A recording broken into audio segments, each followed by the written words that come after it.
Reflexiones del Reino Eterno, en la voz del hermano Andrés de Arco. Buenos días, mis hermanos, mis hermanas, que la bendición de Dios sea con ustedes, que esas promesas eternas les alcancen y que seamos facilitadores del propósito de Dios en la vida de otras personas y de igual manera nos rodee de personas facilitadoras del propósito de Él en nuestras vidas. Le damos gracias a Dios por permitirnos llevar a cabo esta reflexión en la cual la titulamos La convicción ligada a una madurez en Dios. La convicción ligada a la voluntad de Dios en nuestras vidas. Hay que tener en claro de que hay muchas personas que tienen convicciones, pero una convicción entendida como esa creencia que tiene alguien firme sobre algo o sobre alguien arraigada. Entendiendo de que eso de arraigar es que ha echado raíces, esa creencia, esa fe en otra persona o en sí misma. Puede ser un padre, puede ser una madre, puede ser un amigo, una amiga, puede ser alguien que ella o él admira, puede ser un líder espiritual. Tener esa convicción en esa persona. Pero también en algo, puede ser un trabajo, puede ser el dinero, puede ser algún objeto que es merecedor de nuestra creencia, un medicamento, y así sucesivamente. Y encontramos de que hay personas que tienen su convicción a la manera de ellos. Y esa convicción los convierte en personas que convencen, que persuaden a otros frente a situaciones difíciles, porque esas circunstancias anteriormente vividas bajo esa convicción las ha podido sobreponer, las ha podido superar o enfrentar. Y encontramos en el Evangelio de Lucas capítulo 22 versículos 31 y 34, en el contexto nos habla de la última cena. Jesús en la última cena en la cual se venía el cumplimiento de la fiesta de la Pascua. La Pascua significaba pasar de largo y Jesús siendo el cumplimiento de ese cordero pascual en la cual Él fue sacrificado o iba a ser sacrificado, tomando nuestro lugar y no solamente quitando o cubriendo con su sangre su obra salvífica el pecado, sino quitando por una sola vez para siempre el pecado. Él habla de ese sacrificio y se refiere a la cena. El vino simboliza ese elemento que es la sangre y el pan su cuerpo molido. Y en ese contexto, él habla de esa muerte que él iba a morir. Entonces, también él habla de que le venía un momento de tentación, de persecución, en la cual sus discípulos, él se refiere a todos, van a ser dispersos y van a huir. Pero ¿cuál es la circunstancia, la respuesta de muchos de ellos? En este caso, Simón. Dice el versículo 31, Simón, Simón, mira que Satanás ha pedido zarandearlos a ustedes como si fuesen trigo, pero yo he orado por ti para que no falte tu fe. Y tú, cuando te hayas vuelto a mí, fortalece a tus hermanos. Jesús está dando una revelación de que ellos iban a ser esparcidos, atemorizados e iban a dejar abandonado a Jesús. Estaba revelando la voluntad de Dios, pero les estaba a la vez diciendo de que Satanás había pedido permiso para zarandearlos como el trigo, es decir, sacudirlos de una manera poderosa, debilitarlos, desanimarlos, acobardarlos. Pero la intervención divina también iba a estar ahí, en la cual Jesús iba a interceder para que la fe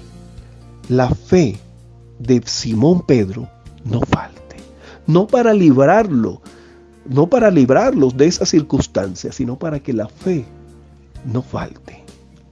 Entonces, en el versículo 33 encontramos la respuesta de Simón. Dice: Señor, respondió Pedro, estoy dispuesto a ir contigo tanto a la cárcel como a la muerte. Ahí encontramos una convicción de Pedro, pero a la manera de Pedro. Una convicción, una creencia firme en Jesús, pero de proteger a Jesús, de demostrar que él sabía quién era Jesús.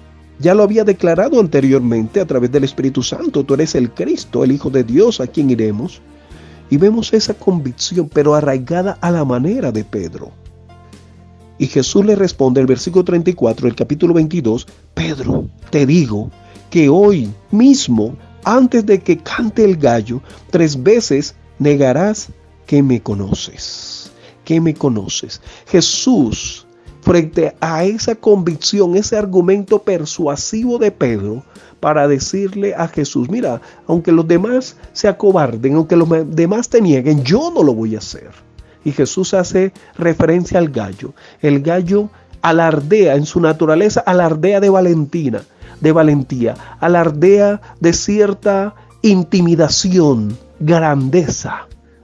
Y Jesús hace referencia al gallo, que 3 veces le va a recordar que esa actitud en la cual él tiene unas convicciones arraigadas, que han hecho raíces, pero a la manera de él mismo, a la manera del hombre, del ser humano, y no a la manera de Dios, que era lo que Jesús le decía.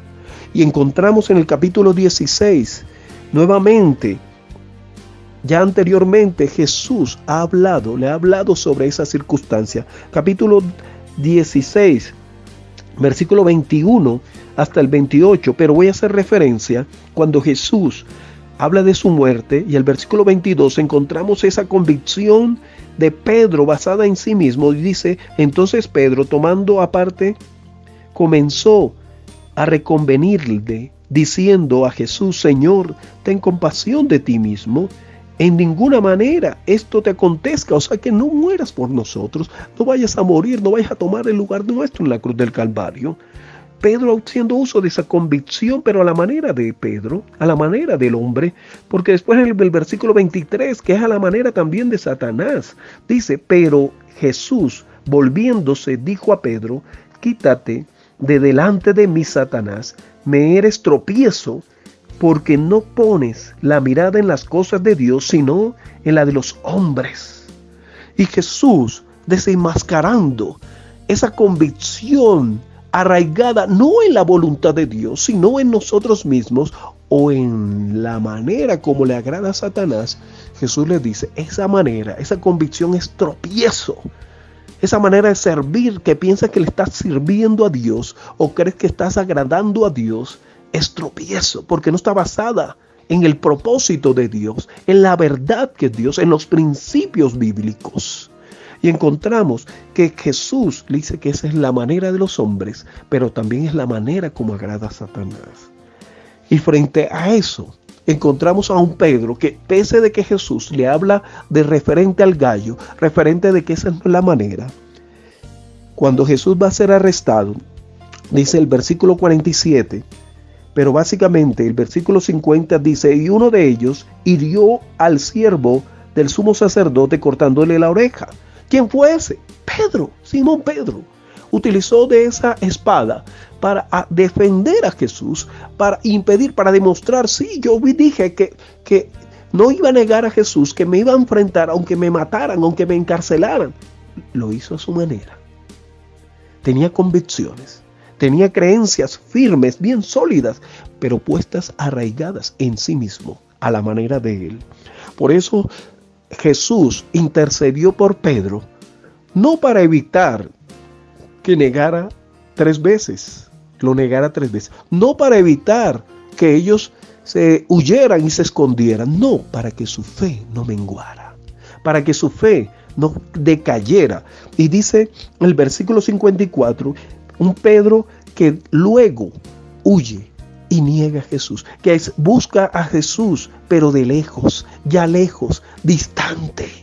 Y las personas que se enfrentan a ese error frente a una convicción basada en sí mismo o complaciendo al diablo, en vez de estar arraigado en Dios, se aleja de Jesús, se aleja de Dios y empieza a negar a Jesús. Y lo niega de diferentes maneras, y es un tema diferente, en la cual nos dice los evangelios que llegó un momento que Pedro, para convencer a las personas que lo habían identificado que era Galileo, que había estado con Jesús, empiezan Pedro a decir maldiciones, a maldecir, a cambiar el lenguaje. Ya no es el lenguaje de Dios, es el lenguaje de conocimiento de Jesús, sino un lenguaje contrario, palabras soeces, palabras inmundas, palabras discordantes.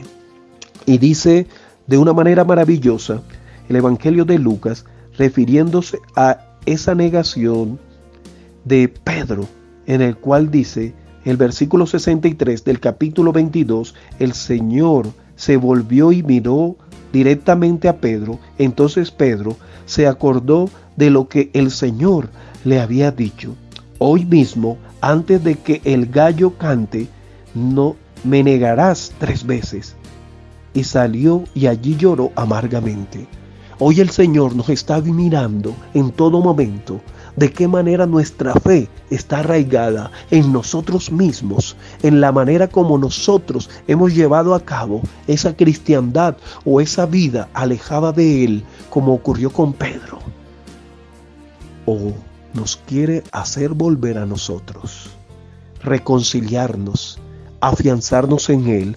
Y cuando Pedro lloró amargamente, entendió que no debe ser a la manera de Él. Y más adelante encontramos a un Pedro ya no como discípulo, seguidor a lo lejos, sino como apóstol enviado. Y quiero cerrar con la primera epístola de Pedro, capítulo 3, en la cual Pedro dice lo siguiente, versículo 8, un buena conciencia. Finalmente, sed todos de un mismo sentir, no sintiendo desde el punto de vista humano, sino desde Dios, compasivos, amados fraternalmente, misericordiosos, amigables, no devolviendo mal por mal, ni maldiciendo por maldición, sino por el contrario, bendiciendo, sabiendo que fuisteis llamados para que heredáis bendición, porque el que quiere amar la vida y ver buenos días, refresne su lengua del mal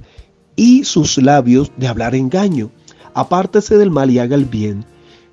Busque la paz y síguela, porque los ojos del Señor están sobre los justos y sus oídos atentos a sus oraciones. Pero el rostro del Señor está contra aquellos que hacen el mal. ¿Y quién es aquel que podrá hacernos daño si actuamos haciendo el bien de Dios? Mas también si alguna cosa padecemos por causa de la justicia, bienaventurados sois, porque por tanto no os amedrentéis por temor a ellos, sino más bien ni os conturbéis, sino santificar a Dios en el Señor en vuestros corazones, y estad siempre preparados para